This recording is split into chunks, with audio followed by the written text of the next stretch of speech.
කරණීය මෙත්ත සූත්‍රය ශ්‍රවණය කිරීමෙන් ඔබේ නිවසේ මුළු පවුලේ සියලු අමනුෂ්‍ය බලපෑම් දුරු කර ගැනීමටත් හැකියාව ලැබේ. ඒ මහානුභාව සම්පන්න අති උතුම් සූත්‍ර දේශනාව අප දැන් ශ්‍රවණය කරමු. නමෝ තස්ස භගවතු අරහතෝ සම්මා සම්බුද්දස්ස නමෝ තස්ස භගවතු අරහතෝ සම්මා සම්බුද්දස්ස නමෝ තස්ස භගවතු අරහතෝ සම්මා සම්බුද්දස්ස කරණීය මත්ත කුසලේන යන්තං සන්තං පදං අபிසමිච්ච සක්ඛෝ යෝච දෝජෝච සුවචෝ දස්ස මුතු අනතිමානි සන්තොස්සකෝච සුකරෝච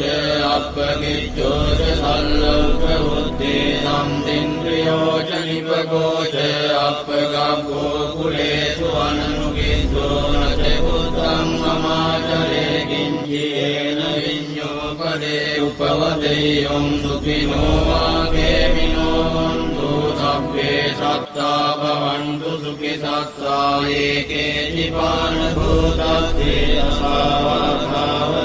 අසාවතාවරානවසේ සාදීගාවායේ මාන්තාවා මච්චිමාරස්සකානුකතුලා විත්තාවායේ වාත්තිත්තායේ චතුරේව සන්ති අවිතුරේ භූතාවා සංභවේ සීවා සබ්බේ සත්තා භවන්තු සුඛිතාත්තාන පරෝ පරං නිකුබ්බේත නාති මඤ්ඤේත ගත්තරිනං කංචේ යාරෝසනා පටිග සංඥානාඤ්ඤ මඤ්ඤස්ස දුක්ඛ මිච්ඡේය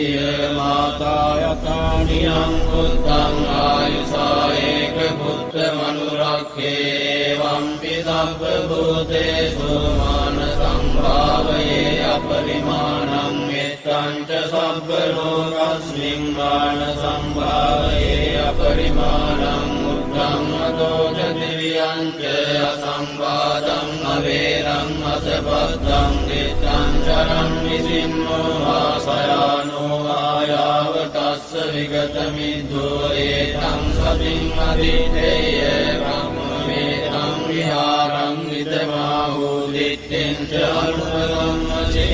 අචේතවාදස්සනේන සම්පන්නෝ කාමේසු විනේයකේ ධම්මයාතු අබ්බසෙයං පුනරේතේන සච්ච වජ්ජේන සොත්තිතේ හෝතු සබ්බදායේතේන සච්ච වජ්ජේන සොත්තිතේ හෝතු සබ්බදායේතේන සච්ච වජ්ජේන සොත්තිතේ හෝතු සබ්බදා සබ්බීතියෝ විවජ්ජන්තු සබ්බ රෝගෝ විනස්සතු මාතේ භවන්තරායෝ සුඛී දීඝායුකෝ භව භවතු සබ්බ මංගලං රක්ඛන්තු සබ්බ දේවතා සබ්බ බුද්ධානුභාවේන සදා සොත්ති භවන්තු තේ භවතු සබ්බ මංගලං රක්ඛන්තු සබ්බ දේවතා සබ්බ ධම්මානුභාවේන සදා සොත්ති භවන්තු තේ භවතු සබ්බ මංගලං රක්ඛන්තු සබ්බ දේවතා සබ්බ සංඝානුභාවේන සදා සොත්ති භවන්තු තේ නක්ඛත්ථයක්ඛ භූතානං පාපග්ගා නිවාරණා පරිත්තස්සානුභාවේන අන්තු තේ සම්මුපද්ද වේ නක්ඛත්ථයක්ඛ භූතානං පාපග්ගා නිවාරණා පරිත්තස්සානුභාවේන අන්තු තේ සම්මුපද්ද වේ නක්ඛත්ථයක්ඛ භූතානං පාපග්ගා නිවාරණා පරිත්තස්සානුභාවේන අන්තු තේ සම්මුපද්ද වේ